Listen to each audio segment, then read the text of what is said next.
നോക്കിയേ, rural banking. Many initiatives taken by the government for strengthening the rural credit system have benefited farmers. നമുക്കറിയാം government എന്ത് ചെയ്യുന്നുണ്ട്, strengthening the rural credit system strengthen ചെയ്യാൻ വേണ്ടി പല കാര്യങ്ങൾ പ്രോഗ്രാമുകൾ അവതരിപ്പിക്കുന്നുണ്ട്. ആർക്ക് നേട്ടം നേടാൻ വേണ്ടിയാണ്? ഫാർമേഴ്സിനാണ്. It is a fact that all credit requirement of farmers are not fully met. നമുക്കറിയാം ഇതിങ്ങനെ തുടങ്ങിയതുകൊണ്ട് എല്ലാ കർഷകരുടെയും ക്രെഡിറ്റ് റിക്വയർമെൻറ്റ് ഇവിടെ കംപ്ലീറ്റ് ആകത്തില്ല. Many small and marginal farmers are still at the mercy of cut throat village money lenders. പല ചെറുകിട farmers ഇപ്പോഴും എന്ത് ചെയ്യുന്നുണ്ട്? മണി ലെൻഡേഴ്സിനെ ആശ്രയിക്കുന്നുണ്ട്, നേരെ കൂട്ടുപലിശക്കാരെ ആശ്രയിക്കുന്നതാണ് പറയുന്നത്. Also the rural credit system is not functioning effectively. അങ്ങനെ വരുമ്പോൾ റൂറൽ ക്രെഡിറ്റ് ഫംഗ്ഷൻ എന്ത് ചെയ്യത്തില്ല, എഫക്റ്റീവായിട്ട് വർക്ക് ചെയ്യില്ലെന്നാണ് പറയുന്നത്. There are big default by farmers. Studies have shown that around 50% of the default were willful default. 50% ഡിഫോൾട്ടുകളും വിൽഫുൾ ഡിഫോൾട്ട് മനഃപൂർവ്വമായിട്ട് അടയ്ക്കാതിരിക്കുന്നതായിരിക്കും. The culture of saving, credit and prompt repayment has to be encouraged. അപ്പോൾ നമുക്കറിയാം culture of saving. അപ്പം save ചെയ്യുക എന്നുള്ള ഒരു സംസ്കാരം കൊണ്ടുവരുന്നു, ക്രെഡിറ്റിനെയൊക്കെ പ്രൊമോട്ട് ചെയ്യാൻ പറ്റുന്നു. ഇതൊക്കെയാണ് നമ്മൾ ഈ റൂറൽ ക്രെഡിറ്റ് കൊണ്ട് ഉദ്ദേശിക്കുന്നത്.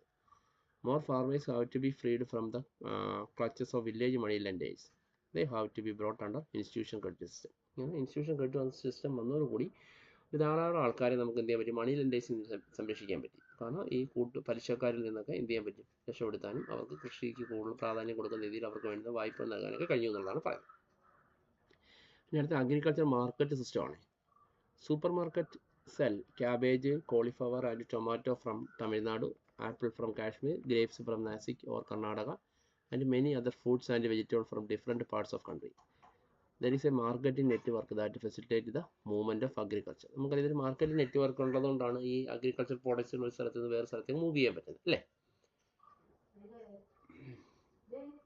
There is a market network facilitating the moving of agriculture produce from a field of shops. This agriculture marketing network is very important in agriculture. ഈ അഗ്രികൾച്ചർ മാർക്കറ്റിംഗ് നെറ്റ്വർക്ക് വളരെ important ആണ് കാർഷിക രംഗത്ത് എന്നാണ് പറയുന്നത്.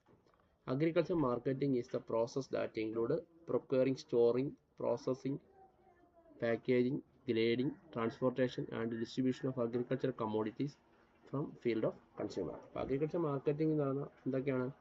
Include procuring ഉണ്ട്. അപ്പോൾ നമ്മൾ വേണ്ടുന്ന പ്രോഡക്റ്റ് വാങ്ങണം, സ്റ്റോർ ചെയ്യണം, പ്രോസസ്സ് ചെയ്യണം, പാക്ക് ചെയ്യണം, ഗ്രേഡ് ചെയ്യണം, ട്രാൻസ്പോർട്ട് ചെയ്യണം, അല്ലേ? ഡിസ്ട്രിബ്യൂഷൻ നടത്തണം. ഇത്രയും കാര്യങ്ങളാണ് ഇതിനകത്തുള്ള അഗ്രികൾച്ചർ മാർക്കറ്റിംഗ് വരുന്ന ഭാഗം. A major problem in agriculture is, അഗ്രികൾച്ചറിലെ മേജറായിട്ടുള്ള പ്രോബ്ലം എന്ന് പറയുന്നത് is the low price of or the produce. ഇത് ഉൽപ്പാദകന് വളരെ കുറഞ്ഞ പണമേ കിട്ടത്തുള്ളൂ. ഉൽപ്പാദിപ്പിക്കുന്ന ഒരാൾക്ക് എന്ത് ചെയ്യണം? ചിലപ്പം കുറഞ്ഞ റേറ്റിലായിരിക്കും, അല്ലെങ്കിൽ കർഷകന് കുറഞ്ഞ പൈസ കിട്ടുമെന്ന് പറയുന്നത്. Low price are mainly caused by the nature of supply of agriculture products. Unlike industrial products, agriculture produce come to the market together at the same time. നമുക്കറിയാം ഒരു ഇൻഡസ്ട്രിയൽ പ്രോഡക്റ്റ് ആണെങ്കിൽ അഗ്രികൾച്ചർ പ്രോഡക്റ്റ് വന്നിട്ടാണ് അത് ചിലപ്പോൾ എന്താവുന്നത്? Industrial product ആവുന്നത്, അല്ലേ?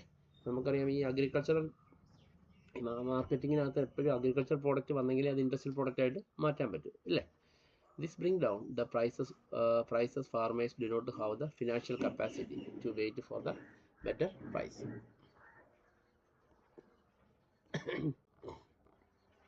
Also, they do not have a storage facilities for storing the produce. അവർ produce ചെയ്ത ഗുഡ്സ് സ്റ്റോർ ചെയ്ത് വെക്കാനുള്ള ഫെസിലിറ്റി ഇല്ലാതെ വരുന്നു എന്നുള്ളതാണ്. അപ്പോൾ മാർക്കറ്റിൽ അതൊരു പ്രശ്നം. ആ ഒരു പ്രശ്നത്തോടെ എന്ത് ചെയ്യുന്നു? മാർക്കറ്റിങ്ങിൽ സ്റ്റോർ ചെയ്യാനും ഒക്കെയുള്ള കാര്യങ്ങൾ വന്നു കഴിഞ്ഞാൽ ഈ അഗ്രികൾച്ചർ പ്രോഡക്ട്സിന് എന്ത് ചെയ്യും? നല്ല വില കൊടുത്ത് വാങ്ങാൻ പറ്റുമെന്നാണ്, അല്ലെങ്കിൽ കർഷകന് നല്ല വില കിട്ടും. This compels them to sell their produce at a low price immediately. അപ്പം ഇത് സ്റ്റോർ ചെയ്യാൻ പറ്റാത്തതുകൊണ്ട് കർഷകന് ഉടനെ തന്നെ ഈ പ്രോഡക്റ്റ് വിറ്റഴിക്കാനുള്ള കമ്പനിങ് ഉണ്ടാവും. കാരണം നാളെ സ്റ്റോർ ചെയ്ത് വയ്ക്കാനുള്ള ഫെസിലിറ്റി ഇല്ല. വെച്ച് കഴിഞ്ഞാൽ ഈ പറയുന്ന അഗ്രികൾച്ചർ ആയിട്ട് പെട്ടെന്ന് നശിക്കും. Therefore, improving agriculture marketing can highly beneficial to farmers. അപ്പോൾ അഗ്രികൾച്ചർ മാർക്കറ്റിംഗ് കുറേ കൂടെ ബെനിഫിഷ്യലായിട്ട് ഫാർമേഴ്സിന് എന്ത് ചെയ്തു? കുറേ കൂടെ ബെനിഫിഷ്യലായിട്ട് വന്നു എന്നുള്ളതാണ് പറയാം. അത്രയും വായിച്ചു നോക്കി.